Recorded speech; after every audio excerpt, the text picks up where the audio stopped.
All right. Oh, one more person.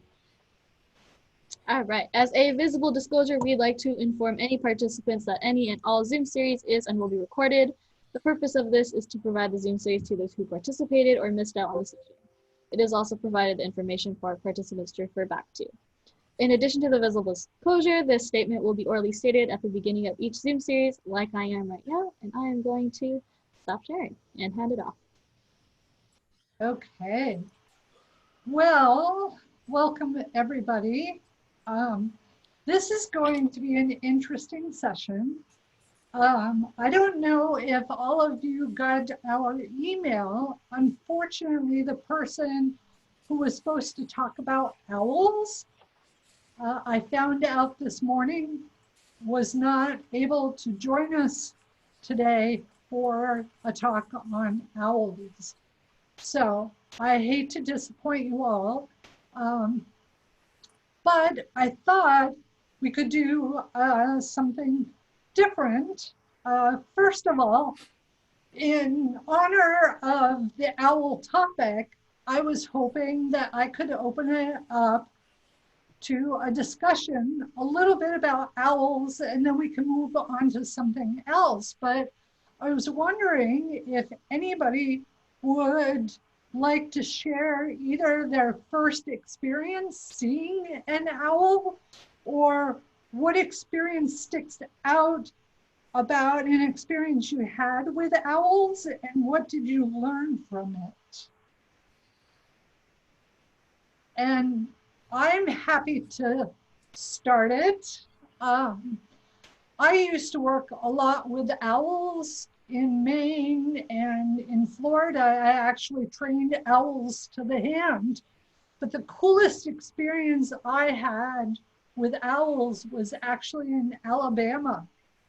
I was living in a campground doing wildlife work. And one night I was on the payphone talking to my folks back home up in Vermont. And I was one of a few people that was actually in the campground at that time. It was a Corps of Engineers campground. And all of a sudden I started hearing this noise from the trees. It was like, ooh, ooh, ooh, ah, ah, ah, ah, ah.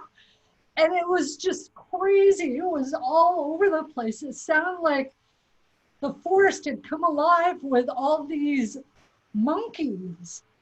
And that's what it sounded like to me. It was a bunch of monkeys that had come out of nowhere. And I had seen some spooky movies just recently before seeing or hearing all this, and being one of a few people in the campground, I started to get really nervous. And my mom, luckily, was a bit of a birding expert. And so I talked to her about it, and she said it was barred owls that I was hearing. And so sure enough, I went back and I looked up the sound of barred owls, and they do that kind of weird jungle sound is all I could think of. And so it was a really cool experience for me to hear a barred owl that usually you hear them say, who cooks for you? Who cooks for you all? This time there were multiple owls. So if you're ever out in the woods where there are barred owls and it sounds like there are monkeys loose in the forest, it's probably barred owls doing calls. So that's an experience that has stuck with me for many years.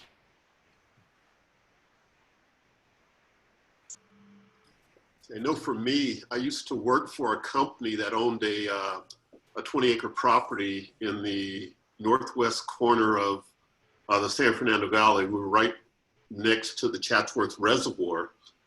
And in the back, it was, they had tennis courts and volleyball courts and swimming pools and all of that. But they had some horseshoe pits in the far corner of the property right next to the reservoir. And me and a couple of friends, every year when daylight savings time came around, and it would be late enough for us to go out and play horseshoes after work, we would do that every year.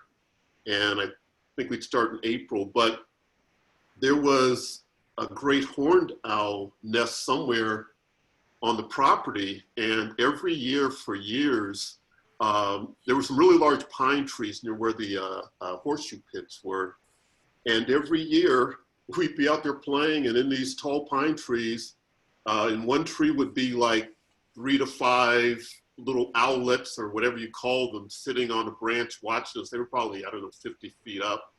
And on another tree, maybe 75 feet away, would be either both parents or one of the parents.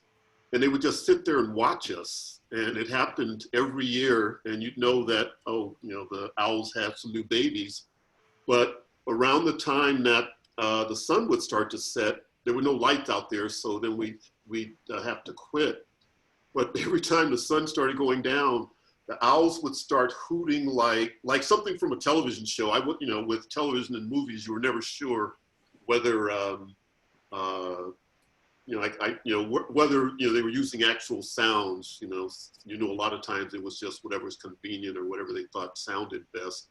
But these owls would start hooting, and then they'd take off, and you knew they were going to hunt. But that was one of the things I always remember is the great horned owls just sitting up there watching us, and the parents hooting and at sunset and taking off to go hunt. So that's my best memory. Very cool. Thanks for sharing that. A number of years ago, I read a book. It was centered in Newton, Kansas, which is about 40 miles north of Wichita. And the author was a professor at the Mennonite University there in Newton, Kansas. And he had property, pretty sizable, with a lot of trees on the property. And the book talked about 12 months in the life of a great horned owl. And it was really fascinating how they live, in warm weather or cold weather. And just a really good book, and I wish I remembered the title, but it's really fun to read things like that.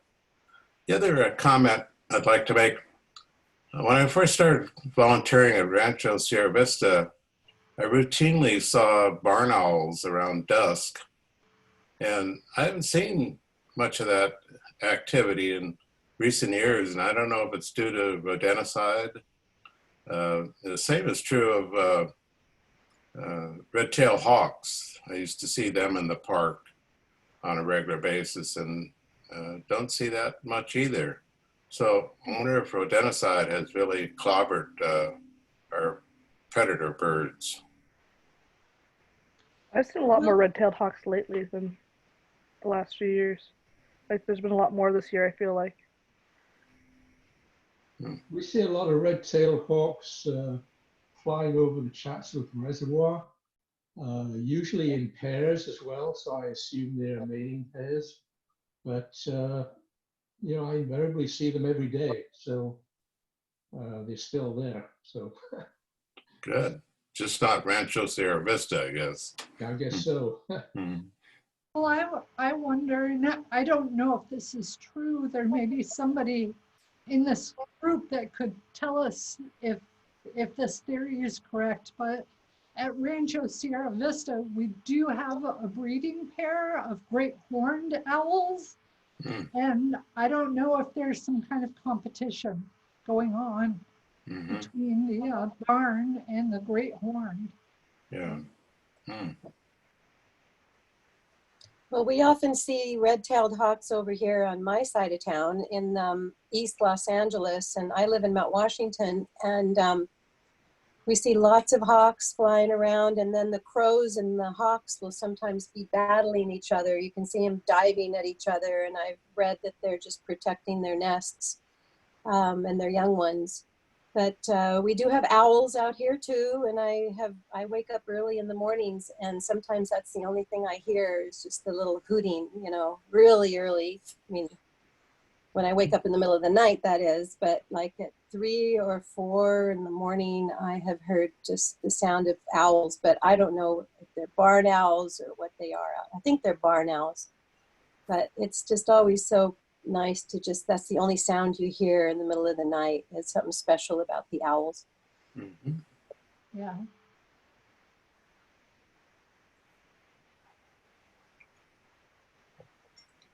And I have found some cams online that point at like great horned owl nest or bald eagle nest, and they'll have red-tailed hawk nest webcams on there also. But in some of the things, and they have a lot of information on the websites also, and they do talk about how great horned owls will take over red-tailed hawk nests during the nesting season. So I know they don't get along very well. So if, and I have seen reports about the great horned owls taking over red-tailed hawk nests and also attacking the nest and to get to the whatever you call baby hawks. So I know they don't get along very well. I occasionally have people report that they hear owls in my neighborhood, but I've never actually seen one. But has anyone heard this sound?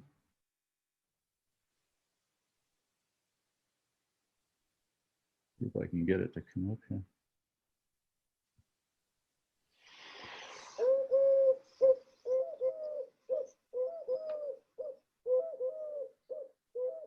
Isn't that a dove?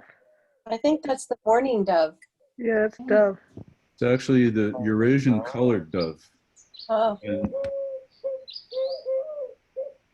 A lot of those around here.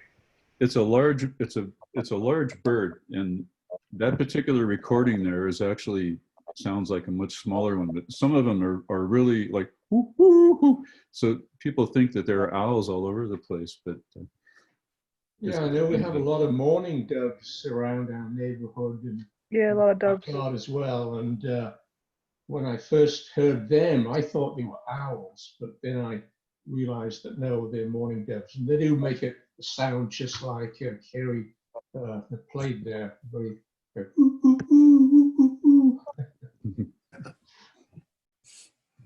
Yeah, owls have quite a variety of different calls. Like the barn owl actually is more like a screech than you think of owls and you think hooting, but it's actually for barn owls, it's more like a screech, a high-pitched screech. I was trying to train one to hand at one time, and I was just sitting there and getting him used to me and getting him used to being on my hand. I started to nod off, and all of a sudden I heard this screech sound, and I kind of looked up and he was looking at me. He started clacking his beak. He was not happy with me. No sleeping on the job. Yeah, no sleeping on the job.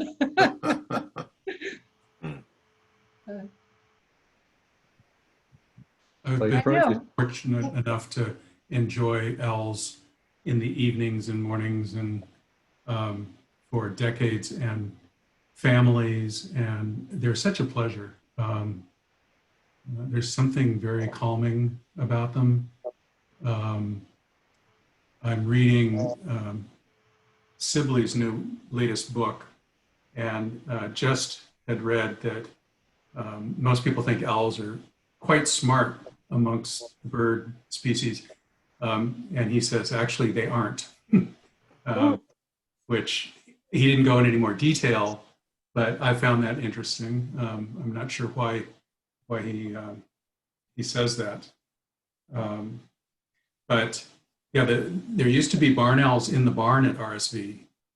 And I don't know if they're still nesting there or not, but no, they're not. That's too bad.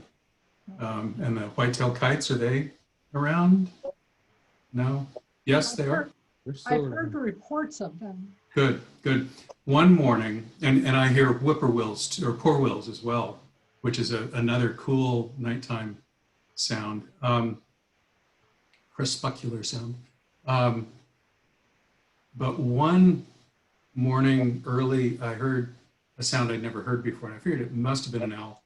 And it was so I looked up the owls that we have in the Santa Monicas, and it was a burrowing owl, which I've never come in contact with. I've never seen them, and its song is quite different from your classic hoot. So that was interesting. Well, something I wanted to share. This is Donna. About 10 years ago, there was a gentleman in San Diego who put a video camera inside of an owl box that he had put up in his yard. And I was totally fascinated. Like, I couldn't get any computer work done because I was always watching this owl who had laid 4 eggs. And I don't know if you can see this. It was Molly, the barn owl. And it was Molly and McGee. McGee was her husband. And I never noticed before, you always see the owl in the upright position, but when she was nesting, she was had her body in a horizontal position for a long time, right? Mm-hmm. And then when the babies hatched, I learned how these owls could eat whole animals that were almost bigger than their body, watching it go down bit by bit. So anyway, he broadcast this out to school children and classrooms. I mean, Molly became a hero for a long time, but it seems like none of you ever watched it. Oh, well, I guess I was the only one hooked. I'm not kidding. I was really hooked. So anyway, that's my 2 cents about barn owls. That's pretty cool. That's very cool. If you go on the website, explore.org, they've got, I guess, hundreds of webcams all over the world pointed at all kinds of different animals. And that's where I've been watching, like the bald eagle nest on the Channel Islands. That's where I found, there was one webcam pointed at a great horned owl nest somewhere in Missouri or something like that. But they just have a ton of webcams, especially a lot for birds. So, you know, you can find owls, ospreys, peregrine falcons, just about anything and everything on there. So if you get a chance, look at explore.org, and tons of live streaming webcams, and they're free. So. Didn't the ranger, I forget his name now, up in the San Bernardino Mountains, I think they had a webcam on an eagle's nest last year. And we got to watch some little eagles hatch. And that was pretty exciting. That's one cam's on there. And in fact, it's on there this year. I've forgotten how many eaglets they have, but yeah, San Bernardino, and there's a couple in Decorah, Iowa, I believe. But yeah, if you go on there, like I said, they have live streaming webcams pointed at all kinds of animals just all over the world. So it's pretty fascinating, I think. I was trying to share this picture. I can't use it as a background because it's in portrait format, but you can see that was the entire frame of the picture. And I wanted to share this experience. I was up at Moore Mesa, which is outside of Santa Barbara along the coast. And there's a really tight enclosed trail that goes from the west end out onto the mesa. And you can see in the background there, it's like that on both sides and even over the top. It's literally like a tunnel down through all this vegetation. And I was walking along, and I had my camera, and I I wasn't hearing anything or seeing anything, but I had stopped and my spider sense started tingling. And I looked over and there was this great horned owl just sitting there looking at me. And it was so close that I had my telephoto lens with an extender on it, and I couldn't even get the whole bird in the picture. So I thought, oh my gosh, what am I going to do here? I don't want just a picture of his eyeballs. So I crouched down. I never took my eyes off of the owl because I know how they are. And I just crouched down and swapped out the lens and took the extender off and put it back on, and he was still there.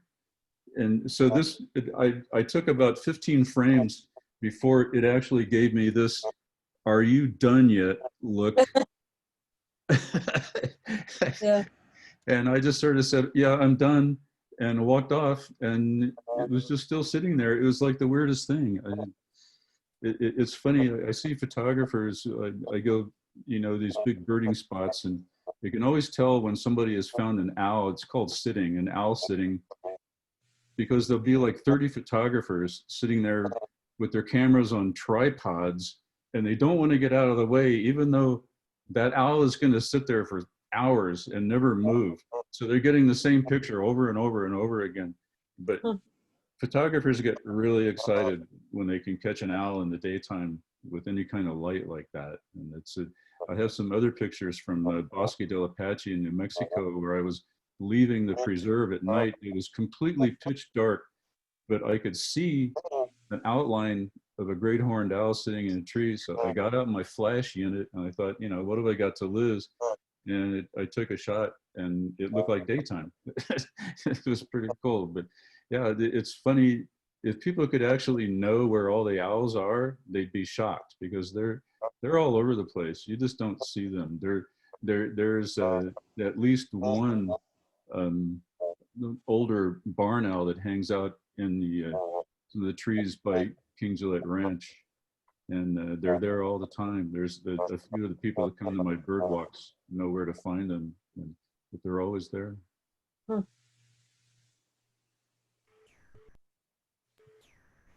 What's the location on that again? What ranch is that? King Gillette. Oh, okay. Right, just as you cross the bridge, go over the little non-creek there and into MRCA. Just as you get into that little orchard area on the right, there's some large eucalyptus trees there, and they sit up in those trees. Oh. I got a little story for you. I grew up out at Wood Lake in Van Owen, and many years ago, I haven't heard them anymore. Maybe they're still out there, but there were a lot of western meadowlarks. And you would hear western meadowlarks all the time. And they have a very long song when they, it's not a chirp, it's a song. It's probably worth looking it up and listening to it. Anyway, that you would hear that all the time. Of course, everything got built up, and I don't know if there are any around anymore. There are. They're very, very common up at Rancho Sierra Vista. In the fields around the equestrian parking lot there are fields full of them. You normally don't see them, but as you pointed out, you can hear them. And if you see one, you start looking around, you'll see 30. Well, as a matter of fact, I don't remember ever actually seeing the bird, but boy, oh boy, you sure heard them all the time. One thing I'd learned recently about, or at least about great horned owls, is I guess their eyes don't move. They can't, I guess they're fixed in their eye sockets. So that's why they move their head in that sort of weird way. They're sort of sizing things up. And maybe somebody knows the answer to this, but I was wondering if that's true for all birds. Do their eyes not move in their sockets? Does anyone know? That's a really good question. I don't know the answer to that. I've never thought about that. I do know that owls have twice the number of vertebrae in their neck than any other animal. That allows them to turn 180 degrees. But I don't know if that's the case with all birds. I'm going to have to look that up.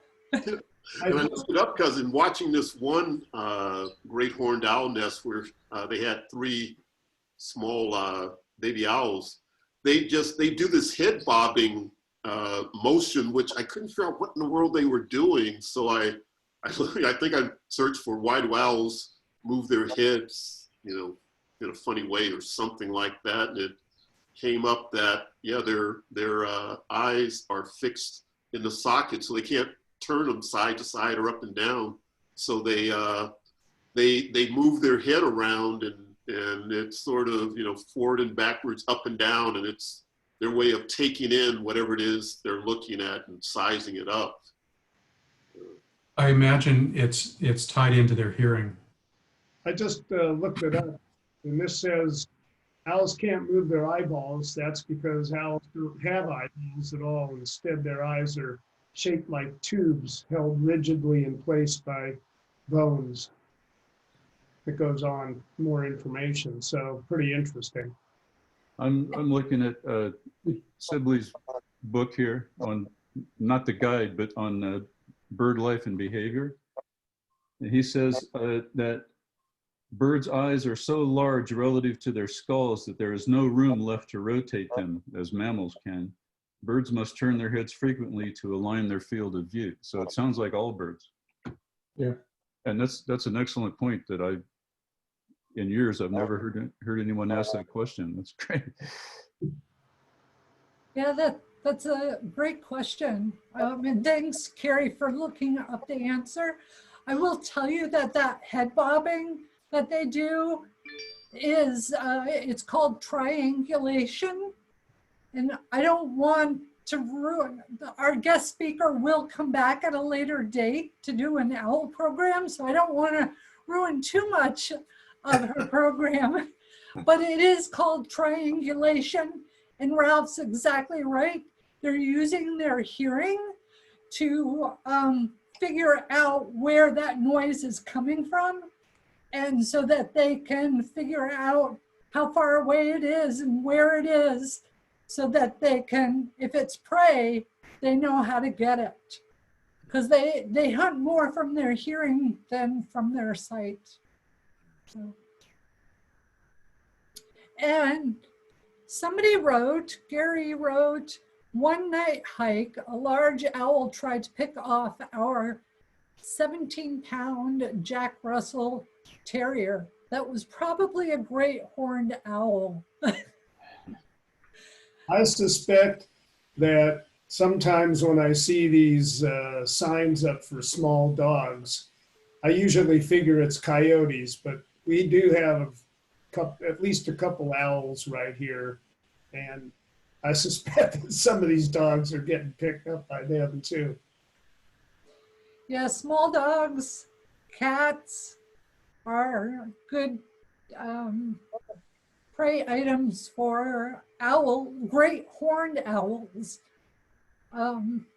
They probably would go for a rabbit or a rat or something like that first, but they have been known, great horned owls have been known to take cats or small dogs. So, well, if anybody else has a story that they'd like to share about an owl, please do. But one of the things I noticed was, you know, we've spent a lot of time talking to all of you about, you know, the different wildlife that you can find or the different jobs and things that we do. I was wondering if you all would like to share with us something, maybe what was your most, what's been your most memorable experience, working with the National Park Service as a volunteer? Or what's your favorite thing about volunteering for the National Park Service?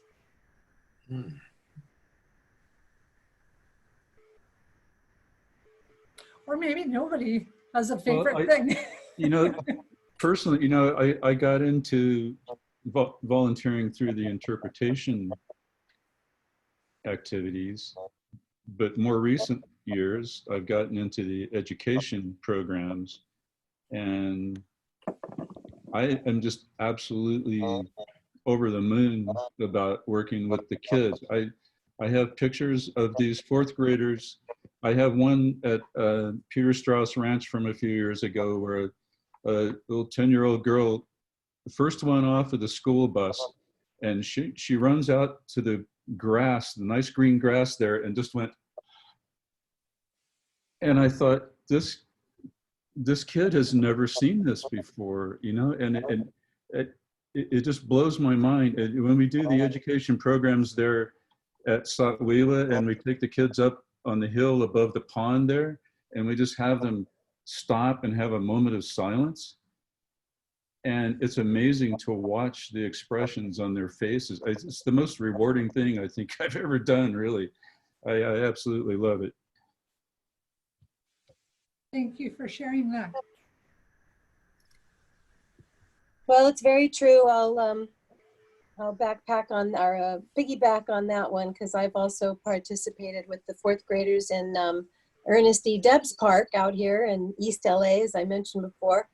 So it's a big wide open space in the middle of the city, and the kids come out every Wednesday. I mean, they come out, I think 3 or 4 days a week, but I'm out there on every Wednesday and taking them around on hikes, and they are always so eager. I mean, I was an educator to begin with, so I love that gleam in the eye of students when they're learning things and are excited about lessons. But to be outdoors and teaching them so much about the wildlife and just the opportunities of hiking, the open spaces, and to climb up on a hill and to look out and see downtown LA right there, and where Dodger Stadium's, you know, palm trees are on the ridge there, and then the Angeles Mountains. I mean, it's just a big, huge, beautiful city, and they just have never really witnessed and experienced that before. So it's always very exciting to take these kids on the hikes. They get so excited about the birds and the hawks and, you know, the rabbits that we've seen, and, you know, all of it. Even the scat. But I'll have to say it'll never match the Backbone Trail that I did for so many years. So that was the best experience. Seeing the excitement with the adults just getting out and hiking on the beautiful Backbone, that was the highlight of my experience back in the day. So now, Ralph, you can go from that's a segue into Backbone. I can unmute. Yes, you can unmute now. Yeah, there's all aspects of volunteering have been good for me. Whether it's the responses from the public, like Lynn was just talking about, where you see this evolution in the hikers over the 4 months, that where the light goes on, just like it does with the kids that Carrie was talking about. The light goes on, and they have a sense of place. They have a connection that they never had before.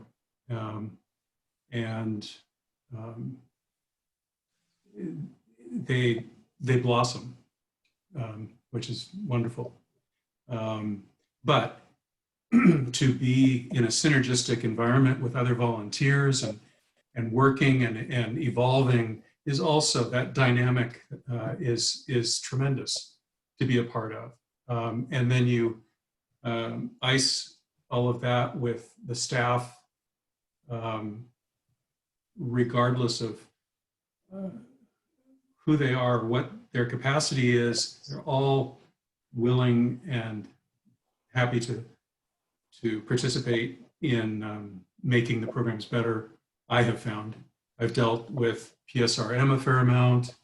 as well as law enforcement. I mean, I've done roads and trails, and they're all equally, for me, they've been equally supportive and encouraging, and what a great asset to have at your beck and call when you're trying to either start a new program or enhance an existing program.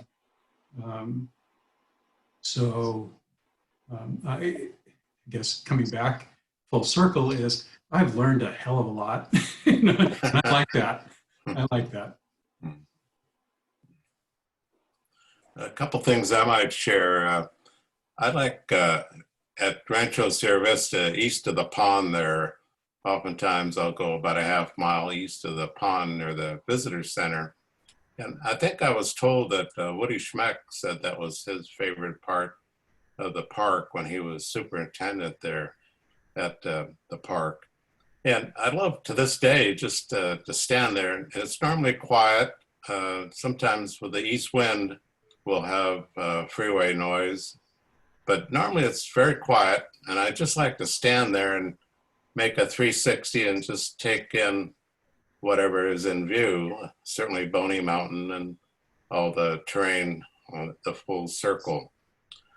The other thing I wanted to mention, that one thing that I really like doing is volunteering at the Ventura County Fair. As you know, this year they weren't able to have the booth. Well, the fair was not in existence. But it's always fun because at one time they had 3 other agencies, which they still have Channel Islands National Park, of course, and the Marine Sanctuary, but they used to have the state park personnel. So it would always be fun to work with other volunteers at the booth and learn what they did in their agencies. And at one time, the park, Santa Monica Park, also worked at the LA County Fair. And when I volunteered for that, it was really fun because I'd have a chance to talk to people from BLM, California Forestry, the Federal Forestry. And it's really fun to learn what they do, and you can learn so much. And one of the things I used to enjoy at the Ventura County Fair, we used to have a box with 3 different kinds of pelts. And children would come by and put their hand in. The idea was to try to identify what kind of animal that was. So they'd have their hand in there, and I'd say, well, only one of those is alive. And of course, they'd grab their hand out real quick. It was a lot of fun for me. So I was sorry when they did away with that particular exhibit. Anyway, those are a couple reflections of good times I've had with the Park Service. I'm gonna have to watch out for you. For sure. I was going to share, I so much love doing the Chumash program with the now 4th graders, but in the past it was 3rd graders. And recently, during my free time, I've been going through my papers from 15 years, and I found old thank you letters from the students, which were really fun to look through again. And as you can share with you a couple things they said, one of which was, "Thank you for being our guide. At first we were scared of the animals, then we learned that the animals were scared of us. I hope the pond is filled up. If you see the animals, tell them hi for me." And then there's Corey. They were listing 1st, 2nd, and 3rd things they liked the best. And Corey's 2nd thing, he says, I liked lunch. I liked it because during the trip through the trail, I was starving. And then he says, I liked my lunch because I got a chicken sandwich, which is my favorite. So I always say, if I ever write a book about it, I would call it When's Lunchtime? Because that's always one of their first questions when they get on the trail. I don't blame them. That's great. Thanks, Donna. I know one thing for me that I guess I'm sort of happy and sad about. When I first started volunteering for the National Park Service back in the, it was probably about the mid 90s, but it was people like Ken and some of the other rangers, interp rangers back then, but I was coming on a lot of the long hikes, and they kept saying, oh, you should volunteer. And I kept saying, oh, you know, I don't have the time, or I don't really want to obligate myself. They're like, oh, well, you know, just, you come on the long hikes anyway, just come along and be a sweep. And I said, well, what's a sweep? And they said, oh, well, you just stay at the back and make sure we don't lose anybody. And so started doing that. But back then, I remember on the hikes, you could count, you know, you could count the visitors on one or two hands a lot of times. So I started, when the new outdoors calendar would come out every 3 months, I would get, you know, maybe about 25 of them and start handing them out to people I knew, because I was thinking, you know, this is a great resource. Most people don't know about it or don't seem to know about it. So I started handing out, you know, a stack or, you know, some of the outdoors calendars, and we still publish the booklet. And then well, people would come back to me and say, hey, you know, my brother saw that outdoors calendar, do you have another one? And it reached a point where I was giving away every quarter, probably like, I'd say 200 to 300 of them. And then I started noticing over the years, we were getting more and more visitors, which is the good and the bad of it. On the one hand, I like being out there and hiking along and seeing what Mother Nature has created over millions of years, and being able to, you know, hear and appreciate it. On the other hand, I'm like, you know, we need more people out here to enjoy this and support it in case the politicians try to pull a fast one. But then I always have mixed feelings, because if, you know, if 1 million people decided to come out on a Saturday to the Santa Monica Mountains, it would be elbow to elbow. So, you know, it's good that they know about it, but, you know, I definitely prefer being out there by myself, you know, but with helping with Park Service events, seeing people come out there and actually appreciate it and enjoy it, you know, makes me believe that it will, you know, survive all our crazy politicians and hopefully be there 1 million years from now. But that's all I wanted to share. Well, don't feel bad. Raise your hand if you have not, as Jim described, enjoyed being out there alone, or Mel, and thought, what are all these people doing in my park? One of the things that I enjoy most about working in the visitor center on the front desk is, you know, periodically families will come around with little kids, and they will want to do the junior ranger training. So we'll give them the book, and they'll go around, spend some time, and answer the questions. And then, of course, after that, we kind of swear them in and kind of give the pledge of, not the Pledge of Allegiance, but the pledge of the junior ranger. And it's always fun, you know, doing that with the kids, especially the real small kids. And then some of the other things I notice is it's amazing how many times local folks from LA and from Southern California will come in and say, you know, we had no idea the Santa Monica Mountains were here. We had no idea this resource was here, or the visitor center was here. And this is the first time we've come. And so it's amazing how many local people say that. And then, of course, we also get a lot of foreigners from Europe, and Australia, New Zealand, the Far East, all over the place. And it's always real cool, you know, talking to them and asking where they come from, and kind of chatting, and they're always very interesting, because usually they've they've come to LA to do all the touristy type stuff, and they've run out of things to do, and they've got a few more days left, and they looked online and they see, this huge resource, the Santa Monica Mountains. We had no idea it was here. So they enjoy their time, at the end of their vacation to LA, looking around. So it's always really cool, talking to them.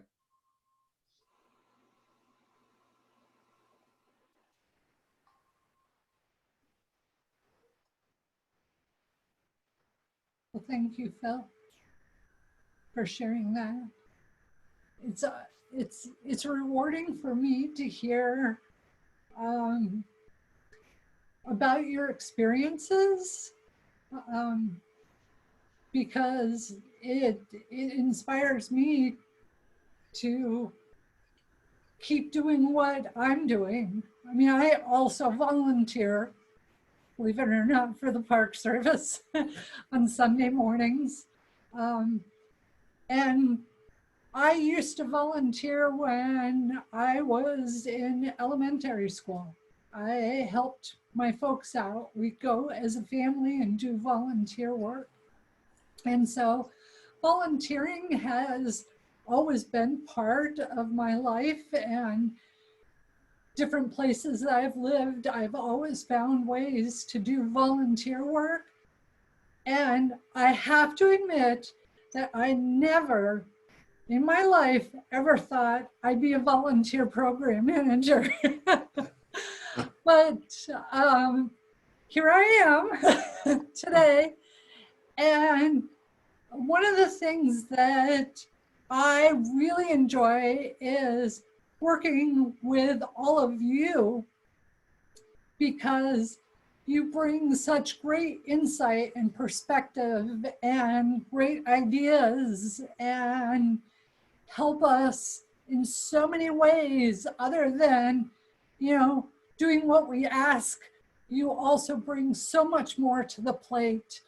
I love the questions. I love getting to know everybody. And I realize that you may not see me as much as I'd like to be seen or to spend time with you all, but the few times that I have been able to spend time with you, I just find it really rewarding. So I hope you know that our doors are always open to all the volunteers. And I can't believe that we've almost been talking for an hour. And it's been so great to hear from all of you, some of your perspectives and some of your experiences. And I'm trying to remember what is Thursday. Lay, do you know what's coming up next Thursday?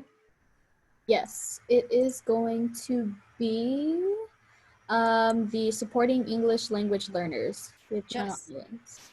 Okay, which should be a really great one.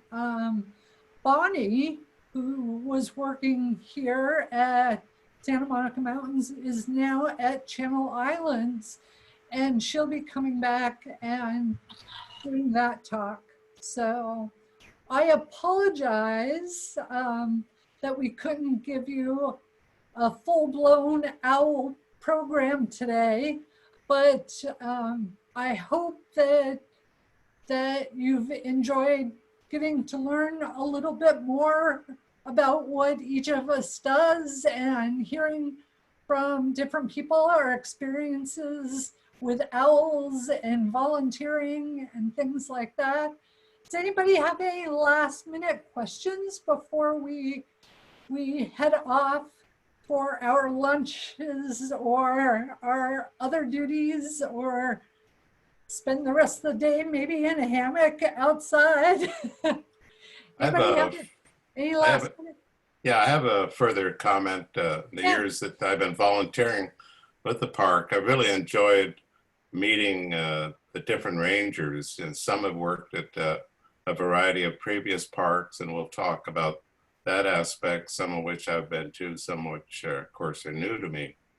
And over the years, they often move on to other parks and that. And it's really fun, just to meet the different people and see what they're interested in. And because we all have special interests. I remember the one gentleman that left here a couple of years ago went down to Chile.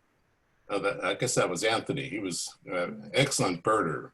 And so it's really fun. Everybody has their own expertise and interests, and it's fun to learn from them what excites them about the outdoors. And you can learn so much from other people about what they enjoy and what their expertise is. So it's really been a lot of fun. And I've always admired the Park Service for what they do. And it's a good opportunity to learn as a volunteer what each ranger is interested in, where they've been and what they want to do in the future.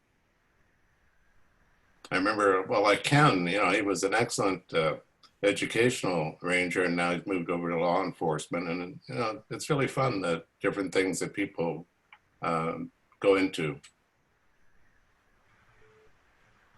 Yeah, you meet a lot of great people. Mm-hmm. Yeah, I would add that, volunteering is kind of a lifestyle. I've done quite a bit of it. I was on the steering committee for Disney Volunteers when I worked at Disney.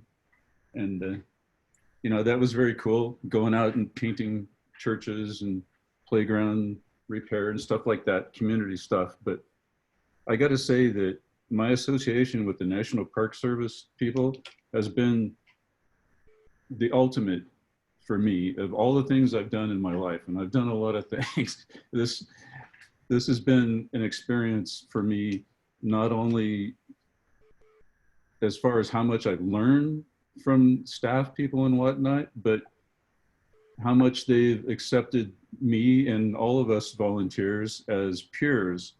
And that means a lot to me. I really do appreciate that.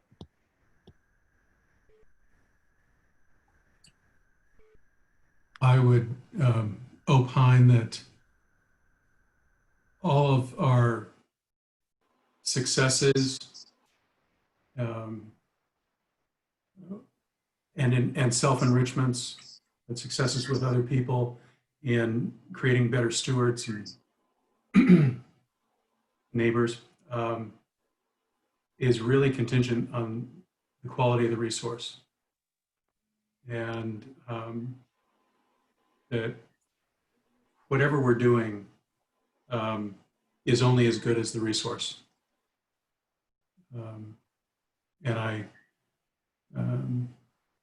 I've been thinking a lot about what can I do aside from what I have been doing. What could I do in the future, just to try and improve the resource, or at least maintain it a little bit. Give back, if you will.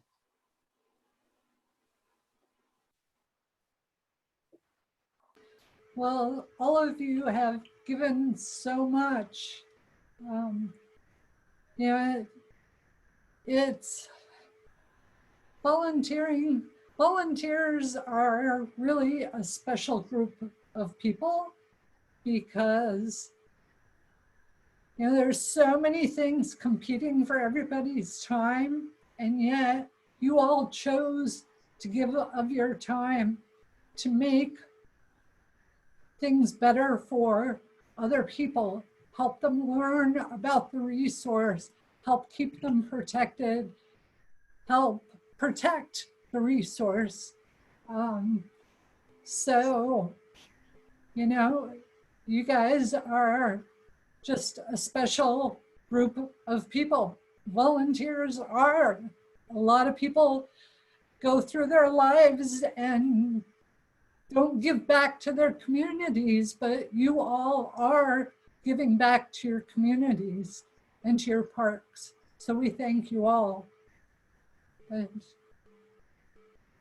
well, it's been great seeing all of you. And hopefully Thursday we'll be back on track. If anybody needs anything, like I said, please feel free to reach out to us. You hopefully have our emails, but I will send you off, wishing you all a wonderful sunny Sunday afternoon, whether that's hanging out in the hammock or going off and having a great lunch or spending time with family. Just know that we really appreciate all that you do. And I wish you well, and I'll see you Thursday. Bye, everyone. So long, Have a great everybody. day. Good to see Bye. you all. All right.